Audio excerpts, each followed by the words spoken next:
Here's why I gave up on morning routines and daily to-do lists.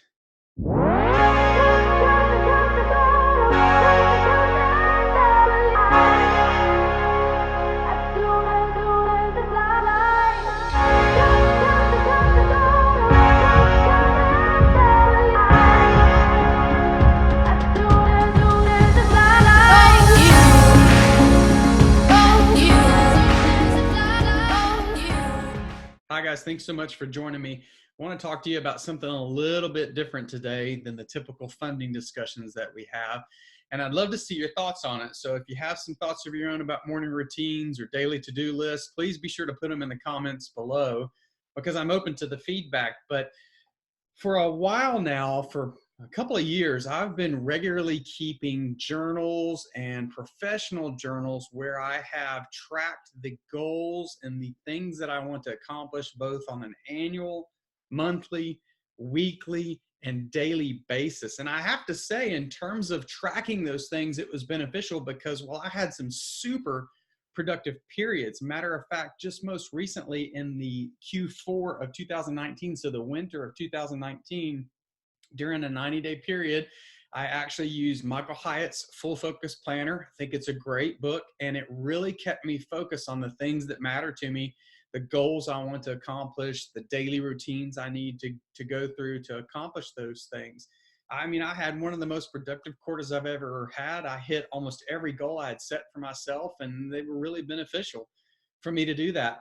And then toward the beginning of 2020, I started to alter that a little bit. I had bought another copy of his 90-day full focus planner.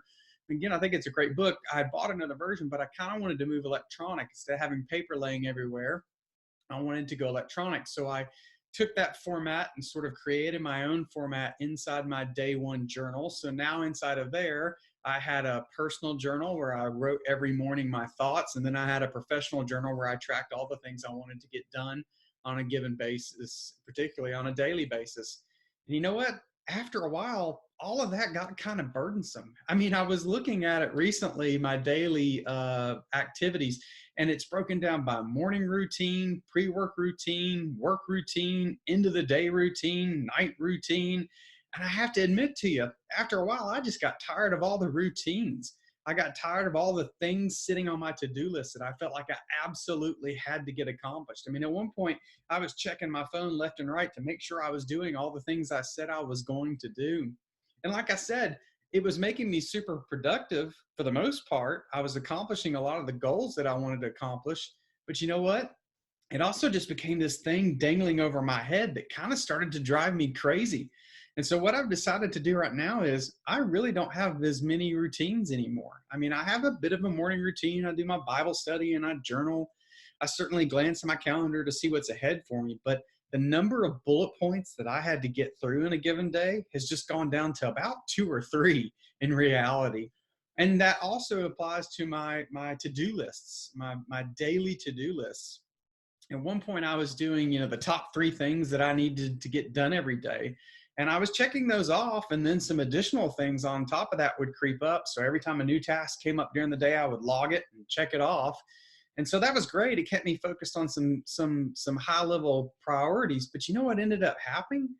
I was logging all kinds of tasks and to-dos that frankly really weren't that important, right? So on days where I only had one big thing that I felt like was a priority, I'd still list all 3 of them and then make up stuff that was some huge high priority that really wasn't a high priority. Sure, it was something I needed, or not needed. Sure, it was something I could do and move my business forward or in my personal life, but it wasn't that big of a priority.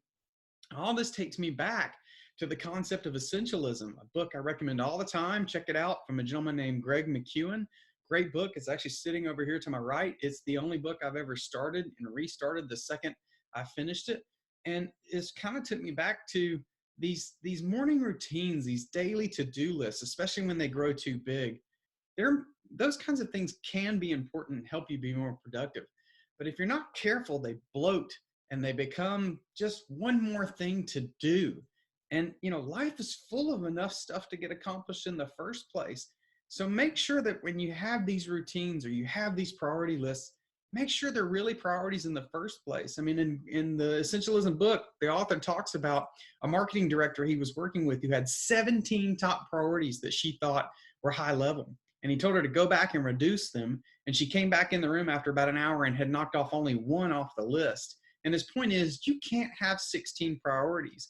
You definitely can't have 16 priorities in a given year, and you really can't have them at all in a given month, and you certainly can't have them in a week or a day. So morning routines are all well and good, so are to-do lists, but I encourage you to think about those things. Are you just adding one more thing to your life to sort of dangle over your head, to force you to do some things that maybe really aren't that big of a priority? Are you just creating work to feel busy, right? And so I encourage you to think about that.